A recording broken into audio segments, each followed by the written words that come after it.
Miss Nichols, do you have any questions about your rights that I read to you just a moment ago?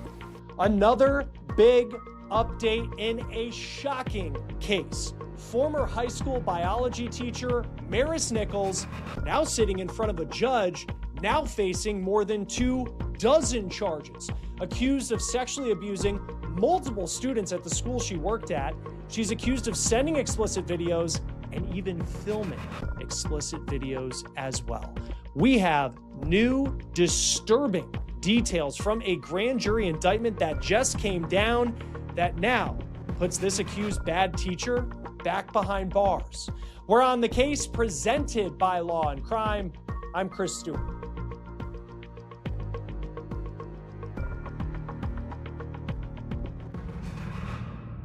Wow, yet another development, seems like a new one every single day this week, involving a case that just keeps getting more disturbing by the day. A former Douglas County, Georgia biology teacher, already accused of having sex with multiple students, sending explicit videos to students, and even filming it all, is now facing nearly 36 charges. A grand jury just handed down a 27-count indictment. We have obtained the documents laying it all out in stunning detail of what prosecutors say Maris Nichols did to at least 7 students.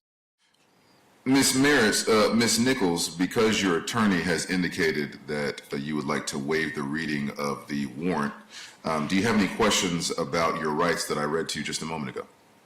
Former Douglas County High School teacher Maris Nichols made her first court appearance since this indictment on Zoom today. And if you have been following this case, you know the allegations against Nichols were already some of the worst that we have seen in a while. And again, that is saying a lot because we cover cases involving teachers accused of sexual abuse a lot here on Law and Crime. It's a really important topic. It matters a lot to us that we bring these stories to you.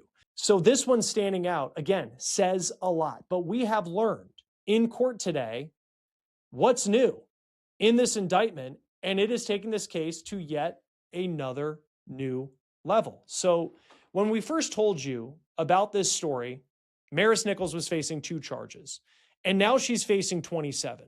So let's do a quick refresher here of when this story first began. She was arrested early in May. So Maris Nichols worked as a biology teacher, and she was actually the head of the department at Alexander High School, which is in Douglasville, Georgia. It's about a half hour, a little more than that, outside of Atlanta. So she was first arrested on May 8th for allegedly having sex with a student in her classroom closet. She bonded out. She posted a $40,000 bond, but investigators kept digging, and it appears at this point that that was allegedly just the tip of the iceberg, because more students came forward.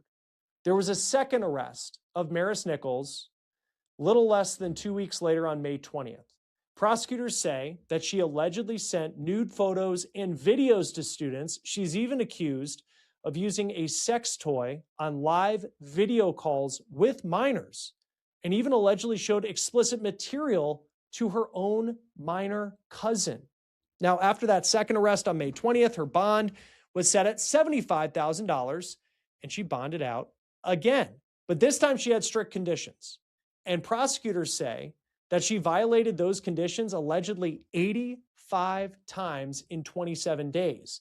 Now, the motion to revoke her bond was filed last week, but while that was still playing out, a grand jury was looking at this case. And on Wednesday, they handed down a massive indictment, which brings us to Nichols' appearance in court earlier this morning. The appearance was brief. It was via Zoom. She seemed to be in custody at a local jail. This was her first appearance since that indictment. Miss Nichols, because your attorney has indicated that you would like to waive the reading of the warrant, do you have any questions about your rights that I read to you just a moment ago? No, sir. All right. Then Maris Nichols' attorney, a woman named Lauren Draper, addressed the judge.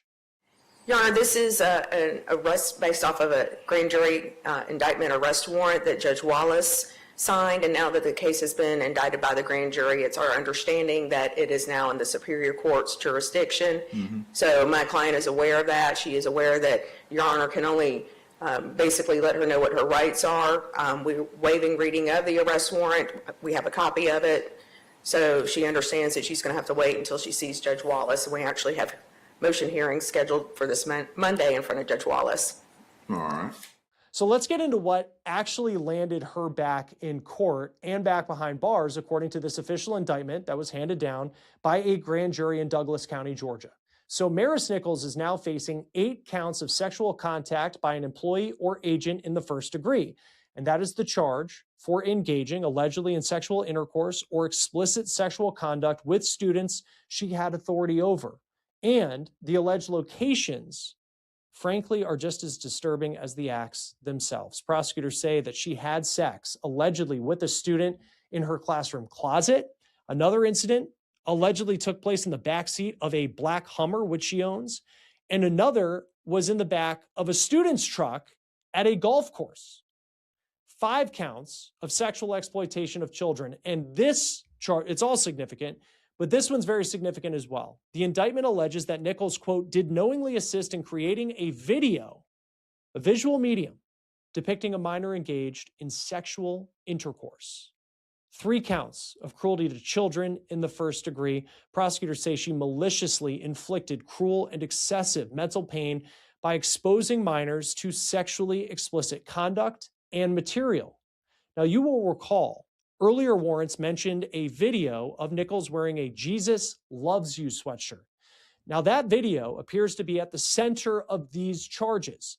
3 counts of grooming a minor. Prosecutors say she engaged in a pattern of conduct over many months to allegedly prepare, persuade, and coerce these students to engage in sexual offenses. 4 counts of electronically furnishing obscene material to minors. She is accused of sending nude photographs of herself via electronic devices to her minor students, including videos of herself with sex toys. And one of those counts involves her own cousin, who's a minor. Now, she's also facing a count of child molestation, and that involves an immoral or indecent act with a child under the age of 16. 1 count of criminal attempt to commit tampering with evidence, and this one's crucial. Prosecutors say she directed one alleged victim to delete text messages and photographs from his phone to prevent her apprehension. An arrest warrant we obtained spells it out.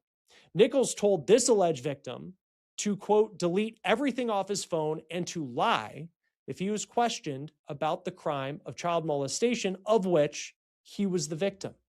2 counts of criminal attempt to commit sexual contact by an employee or agent in the first degree. And the indictment alleges Nichols messaged or propositioned another student attempting to engage in sexual conduct with him. Now, there's one more detail in these documents that is worth noting. Throughout the investigation, detectives referenced claims that students may have been trying to blackmail Nichols by threatening to expose an alleged OnlyFans account in exchange for better grades. The indictment does not mention OnlyFans directly, but search warrants show investigators sought records from that platform, including account information and earnings data.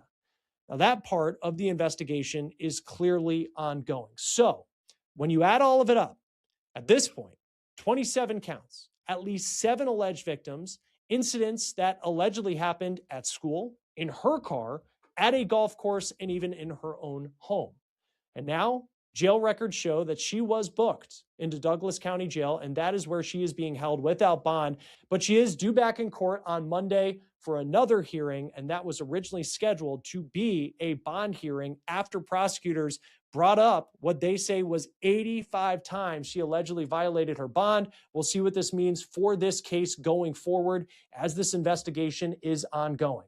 Join us now to talk more about another development in this case is Dan Shore, former sex crimes prosecutor. Always great to have you here on Law and Crime. We unfortunately have talked about a lot of cases involving teachers who sexually abuse students or accused of sexually abusing students. Maris Nichols, though, I can't remember a time that we had so many alleged victims in a case. Just as someone who has prosecuted cases like this, like what sticks out to you about her at this point as a defendant in this case? Sure. Well, obviously everyone's innocent until proven guilty, so we'll see what happens as the case proceeds. But it certainly seems like there are a lot of allegations against her involving many students, involving either actual sexual interactions with some or sexual material being sent to them, very explicit photos, things like that. And it makes you wonder a few things. I mean, one, if it's so widespread, it seems like a very reckless thing to do. You know, even putting aside the morality problem of having sexual interactions with someone who's underage, someone you'd think would recognize that eventually you're going to be caught if you're engaging in misconduct with so many people. And that seems to be what happened, because students talk, they're going to talk to each other. And if someone's sharing explicit material with so many people and engaging in sexual interactions, I think it's reasonable to think that eventually law enforcement or school authorities are going to find out and they'll go to law enforcement. So it seems like, in addition to the morality and the criminal violations here and the traumatic effect it'll have on the students, it shows real recklessness and just a misunderstanding of the consequences of what she was doing, if all the allegations or even some of them are true.